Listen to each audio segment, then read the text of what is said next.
આપણી પડદા આપણે પૂછ્યા વિના હજી સુધી ક્યારે પાણી પણ નથી પીધું મારા નાથ. તો આમાં સ્વામિનાથ કદા રબારી ભાઈની કદા ભરવામાં ભૂલ થઈ હશે. કા તો સ્વામિનાથ આમાં કાક તમારે સમજવામાં ભૂલ થતી હોય એવું લાગે છે મારા નાથ. માટે આજ હું કહું ને આજ તમે સાંભળો મારા નાથ.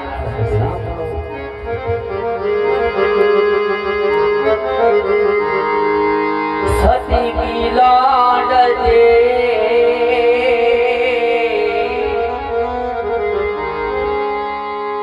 એ કહે ને સ્વામી મારા સાંભળો ઓ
आज હું જાણું છું રાજા લક્ષ્મીને સગુણા આજે ત્રણ ત્રણ દીકરીઓ મને આંગણે ગમેરી છે સતી ત્રાસ કઈ રીતે વાંચ્યા કરે હું કહું છું કે સાંભળો સતી સાંભળો